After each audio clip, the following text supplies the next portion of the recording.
as situações das negociações envolvendo Léo Ortiz, o lateral esquerdo Vinha e o atacante Luiz Henrique. Em que pé está cada negociação? A gente vai trazer essas informações para vocês. Vamos dar... não deixe de se inscrever no canal também. Ativa a notificação, compartilhe o link com os amigos, dê o like no vídeo, solta o dedo no like, isso ajuda demais. Com gol no último minuto, gol do atacante Felipe Lima, no último minuto, um golaço. O Flamengo venceu o Botafogo de São Paulo por 2-1 e se classificou na Copinha às quartas de final. Agora o Flamengo vai encarar o Aster, que é o mesmo clube que eliminou o Palmeiras nessa competição. Lembrando que o Flamengo praticamente está com sub-17 na Copinha, porque 12 jogadores deixaram a Copinha no meio da competição e se apresentaram aqui no Rio de Janeiro para disputarem o Campeonato Carioca Profissional sob o comando do técnico Mário Jorge. Então, parabéns à garotada, parabéns ao Felipe Lima pelo gol da classificação e um golaço. Valeu, garotos do Ninho. Vamos para as informações principais agora. É o seguinte, galera, o Léo Ortiz, inclusive a imprensa que acompanha o dia a dia do Red Bull Bragantino, voltou a treinar com os demais jogadores. Ele estava treinando separado por conta da negociação com o Flamengo e, obviamente, isso é um indício que a negociação com o Flamengo complicou ainda mais. O Red Bull Bragantino não cedeu. O jogador, ele não tem culpa de nada. O jogador não tem culpa por ele ter pedido para ser transferido ao Flamengo, porque ele gostou do projeto. Ele não tem culpa se ele continuar no Red Bull Bragantino. O Flamengo, na minha concepção, também não tem culpa, porque entrou nessa negociação após ouvir do empresário que por um determinado valor o Red Bull Bragantino venderia, e quando estava muito próximo de vender, o Red Bull Bragantino voltou atrás, pediu um valor maior, que a gente já noticiou aqui diversas vezes, mas não custa nada repetir, 10 milhões de euros. E a negociação está muito difícil para o Flamengo, tanto é que o Flamengo já está mirando um outro jogador, que eu confesso para vocês que eu não sei quem é nesse momento. Claro, se o Léo Ortiz, seu empresário, e o Red Bull Bragantino cederem lá para o Flamengo volta e vai querer, obviamente, a contratação do Léo Ortiz. Até porque o Léo Ortiz é o jogador que o Tite gosta bastante, o Tite pediu a contratação dele. A questão é, o Flamengo, na minha opinião, não está errado em hoje. Está indo até onde pode. Só que, ao tomar a atitude de ter essa estratégia, corre risco de perder outras opções que estavam no radar. Vou dar um exemplo. Félix Torres, o zagueiro do Equador, foi contratado pelo Corinthians. Ele foi oferecido ao Flamengo antes de ser oferecido ao Corinthians. O Flamengo gostou, só que a prioridade era o Léo Ortiz. Supondo que se não tivesse o Léo Ortiz, que já tivesse desistido do Léo Ortiz, o Flamengo poderia ter contratado o Félix Torres. Eu não estou falando isso para lamentar, meu Deus, perdeu o Félix Torres. Não, até porque a gente não sabe se o Félix Torres vai render no Corinthians. Só estou dando um exemplo que a partir do momento que tem essa atitude, essa decisão de esperar, você corre risco de perder outras opções. Uma outra bola que eu quero levantar aqui em relação ao Léo Ortiz, vem cá, imprensa paulista, vocês que tanto falaram que o Gabigol precisava respirar novos ares, perderam semanas debatendo em vários programas em que posição o Gabigol poderia jogar no Corinthians, que ele tinha que respirar novos ares, que seria uma boa para a carreira dele. Vocês não vão falar que o Léo Ortiz precisa respirar novos ares? Vocês não vão debater onde o Léo Ortiz se encaixaria no time do Flamengo? Gente, o Léo Ortiz estava treinando separado e nenhum programa em São Paulo ficou debatendo se o Léo Ortiz deveria ou não respirar novos ares. Não vi nenhum jornalista escrevendo em seu blog, em seu site, que o Léo Ortiz precisava respirar novos ares. Claro, né? Claro, né? Mas se fosse ao contrário, se ele estivesse treinando separado no Flamengo, tenho certeza que todo mundo ia debater se ele tinha que respirar novos ares ou não. Mas como é no Red Bull Bragantino, não vamos falar nada não. Mas eu falo. O Léo Ortiz, ele precisa respirar novos ares. Ele pediu para respirar novos ares. Pelo menos, eu falo aqui no meu canal Vene Casagrande em relação ao Léo Ortiz, mas a informação é essa, que de fato está muito difícil para o Flamengo. Assim como está muito difícil o Luiz Henrique também para o Flamengo, sobretudo pelo modelo de negociação que o Flamengo deseja, um empréstimo, até com uma compensação financeira. Mas o Betis não quer emprestar de jeito nenhum, está deixando isso claro, não enxerga o Luiz Henrique como um jogador descartável, não, a gente não quer, pode levar por empréstimo, não é assim. O Betis quer vender o jogador, se negociar o jogador. O Flamengo, vocês já sabem, tem o desejo de contar com o jogador por empréstimo. Mas por empréstimo o Betis bate o pé e não libera o jogador. Ou o Flamengo muda a proposta de compra, negocia ali uma compra dos direitos econômicos, deixando percentual com o time espanhol, ou a negociação do Luiz Henrique, arriscaria dizer que se torna praticamente impossível. Para finalizar nosso vídeo aqui, galera, o jornalista italiano Di Marzio noticiou que Marcos Braz, Bruno Spindler, os dois dirigentes do Flamengo que estão na Europa nesse momento, e os dirigentes da Roma vão se encontrar nessa quinta-feira para tentar finalizar a negociação de Vina. Pois é, vamos recapitular. Flamengo ofereceu 6 milhões de euros, a Roma pediu 10 milhões de euros.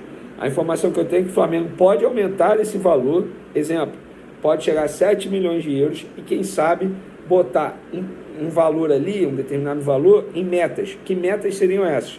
Em caso de título, tal como o Flamengo fez com o Everton Cebolinha, por exemplo, quando contratou o Everton Cebolinha junto ao Benfica. O Flamengo fez isso. Bota um valor. Em relação ao Alan também, o volante Alan também tem isso.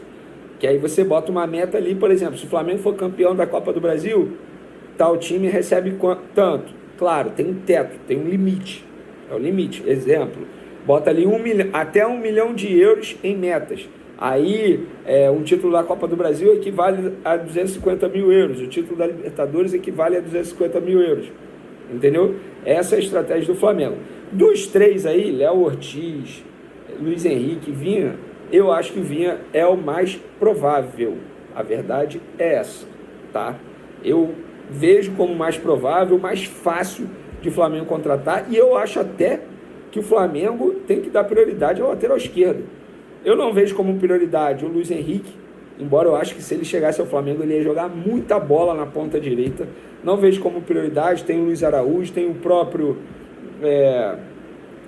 Gabigol, que pode fazer essa função eventualmente, entendeu? Tem o jogador uruguaio que o Flamengo acabou de contratar, o De La Cruz, que pode fazer aquela função. Não é prioridade, mas eu acho que o Luiz Henrique ia jogar muita bola pela ponta direita do Flamengo.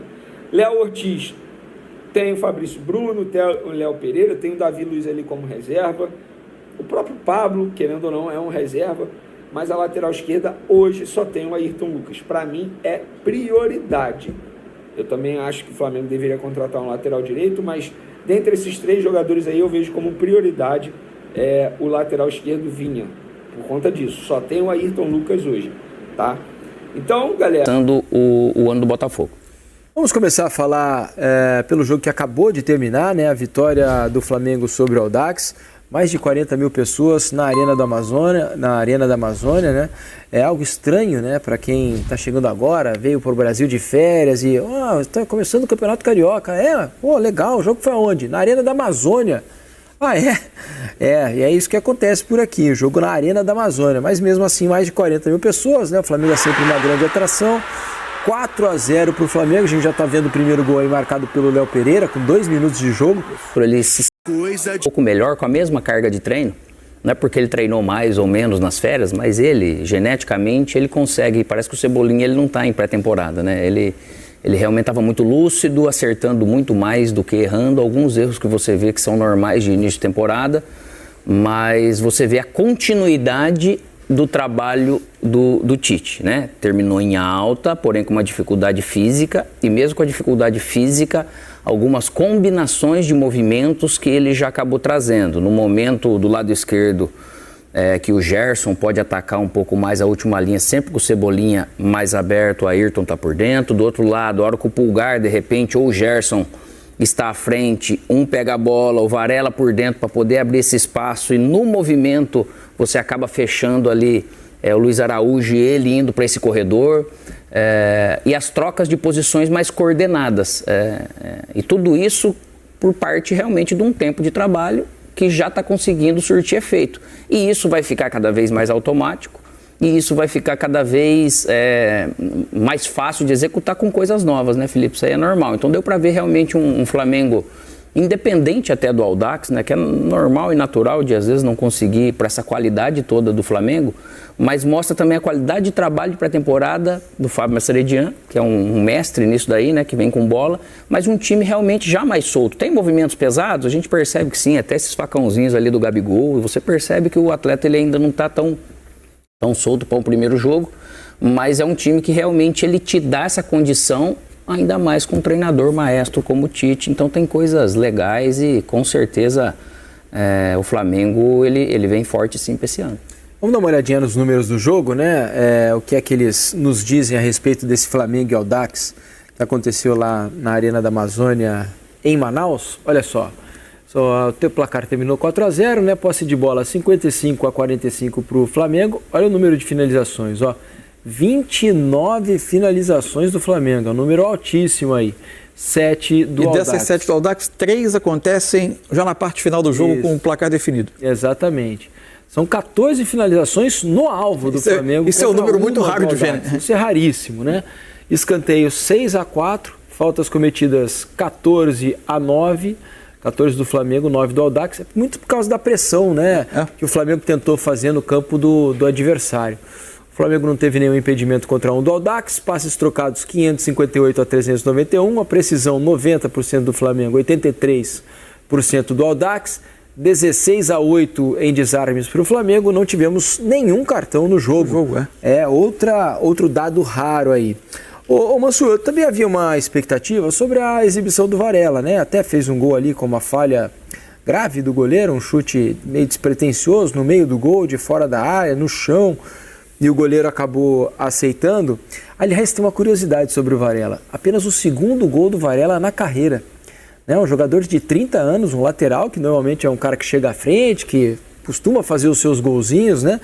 O Varela não havia marcado ainda por um time principal, né? Porque o único gol da carreira do Varela foi ainda quando ele era muito jovem e jogava pelo Real Madrid Castilha, né? Que é o time B do Real Madrid, que joga lá as divisões inferiores da Espanha. Então, vejam vocês que de lá para cá o Varela não havia marcado nenhum gol na carreira. Hoje marcou pela primeira vez assim num time de pote, um time de divisão importante, mesmo que seja no campeonato estadual, mas num jogo à Vera. Então o gol foi importante para ele. Mas e a exibição do Varela? Ficou dentro do que imaginava, um pouco mais preso, um pouco mais solto? O que dá para dizer? Então, a atuação do Varela ela precisa ser avaliada dentro do que é a função que o Tite espera de um lateral nesse jeito de jogar do Flamengo, que é parecido com o que ele pedia, por exemplo, aos laterais da seleção brasileira. Jogadores que normalmente estão por trás dos 5 homens mais avançados. O Flamengo, em geral, vai ter os 2 pontas mais abertos, um centroavante e 2 meias por trás.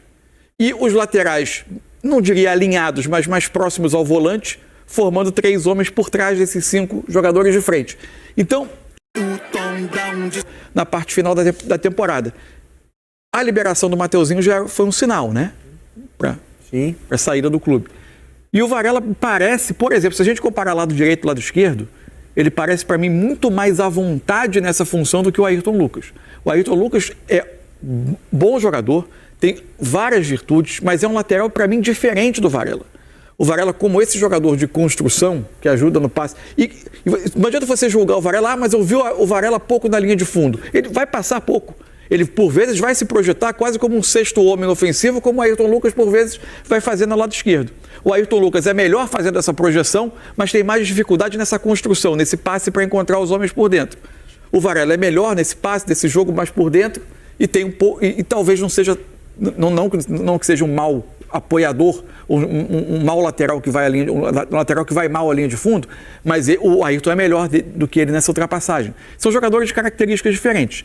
Por isso que se cria a expectativa em relação à chegada, por exemplo, do Vinha para a lateral esquerda, que tem talvez um pouco mais dessa facilidade de fazer essa função, enquanto o Varela parece que vai ser, pelo menos para começar o ano, a primeira opção do Tite na direita. Pois hoje até o Wesley entrou, né, no segundo tempo da partida e teve algum tempo em campo também. A zaga não dava nem para avaliar, né, Alex? Ali a parte de exigida, a parte de proteção, né, tanto o Pulgar no aspecto defensivo como os zagueiros, não dá nem para avaliar porque não foram realmente exigidos.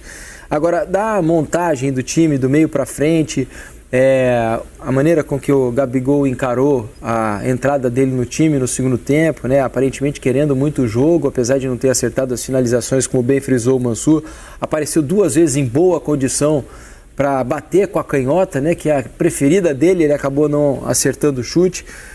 Como é que você viu o desenvolvimento do Flamengo para enfrentar o Audax ali na parte ofensiva? Muito também dessa comodidade da defesa é porque o Flamengo, mesmo no primeiro jogo de temporada, ele conseguiu errar pouco, né?